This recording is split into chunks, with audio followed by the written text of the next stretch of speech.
My boyfriend of 1 year destroyed a sentimental item of mine and sees nothing wrong with it because of the circumstances.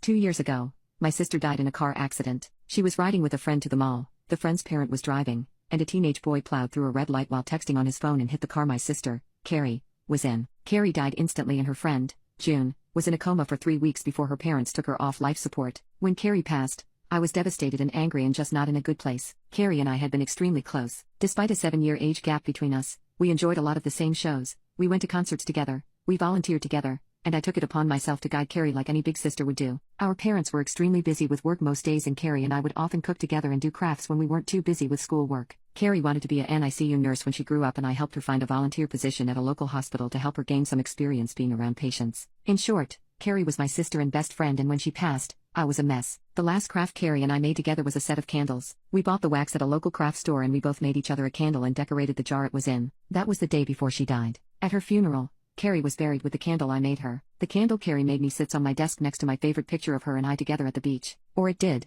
until last week. Background about my boyfriend. I met my boyfriend about 1.5 years ago, about 6 months after Carrie passed. I wasn't looking for a relationship, I was still grieving my sister's death, but Eugene came along and it was love at first sight. He was extremely supportive, let me cry on him when I needed to, didn't push me into getting over grieving or anything. He was extremely gentleman about everything and very, very patient. After 6 months of seeing each other pretty regularly, we made it official. Eugene came into my life at a very low point and he has always been very respectful of sentiments I keep from my sister, never asking me to take them down, always giving me space when I needed to cry. Eugene, along with most, if not all, of my friends and family know about Carrie's candle. There was a point after she died where I would take the candle with me everywhere out of fear that someone might light it, or steal it, or who knows what. The point is, that candle was and still is a very important part of my life and something that my sister made for me and me alone. When Eugene and I moved in together about 4 months ago, I packed away most of the reminders of my sister and put out the candle and picture on my desk. I felt that this was a huge step because when I lived just by myself I had pictures everywhere and a few knickknacks laying around from my sister. I wanted to make Eugene and I's home our home with just a small part of my sister there. Eugene understood and was very supportive. The issue, last week, we had a massive winter storm that knocked out power. We didn't have power for 3+ days. The power was knocked out at Eugene and I's house while I was at work, which did not lose power. Eugene texted me that he was going to light some candles and try and get a generator so we could have some form of power or at least be able to charge our phones / use lights / etc. Now, we have probably 30+ candles in our house. I am a huge fan of sales and when Bath & Body Works has a candle sale, I like to stock up and get a range of scents. We have candles scattered all over our house. In the room where my desk is, there are no candles aside from the one Carrie made me. None at all and there never has been. This room is also downstairs, where Eugene doesn't spend a lot of time. His desk is upstairs. When I arrived home from work last week, I noticed a bunch of candles burning in our living room, safely, always monitored and not near anything that could ignite. One of these candles was the candle that Carrie had made me. I burst into tears and when Eugene heard me crying he came out from the bedroom, where he was lighting more candles, and asked what was wrong. I was a wreck and couldn't get any words out.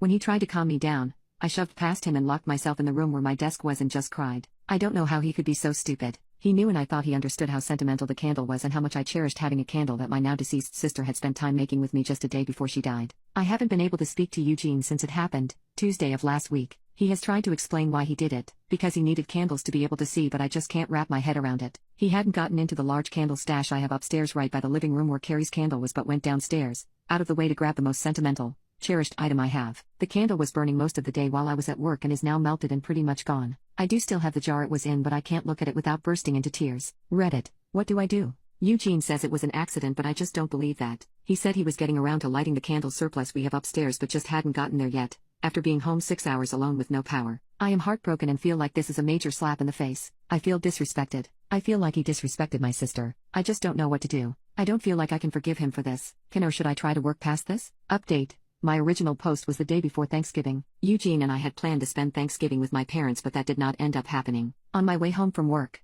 I stopped at a local craft store to pick up supplies to make a new memorial candle for Carrie. My parents and I spent a day remembering Carrie and making a new candle using some of the wax from the original candle. I also ended up purchasing a locket and having some of the remaining wax from the candle put inside and the locket welded shut by a friend. On the evening of my post, I got home and Eugene said he wanted to talk. I agreed we needed to clear the air before Thanksgiving so we sat in the living room and started to talk. I was not ready for what he told me. Eugene told me that when we first met, he was extremely turned on by the fact that I was essentially a damsel in distress. I just lost my sister recently. I was in a massive depression. I wasn't myself, and that turned him on both intimately and in a protective way. Over the past few months, I've started to become more myself. I got promoted at my job, I've joined a cooking class and have gotten out more, and I've definitely moved away from being a damsel in distress in the eyes of Eugene. He went on to explain that he burned the candle in hopes that it would throw me back into that phase because that is the only time he felt he was attracted to me. That's right, he is not attracted to me unless I'm upset, crying, and a damsel in distress. When I prodded for more information, he told me that everyone prior to me that he had dated had either just experienced a loss or was in need of rescuing. Eugene told me he was no longer attracted to me. He dreaded sleeping with me because he could no longer be the hero that was rescuing me, which is what turned him on in the first place. He didn't like going out with me because I had started to put myself together more,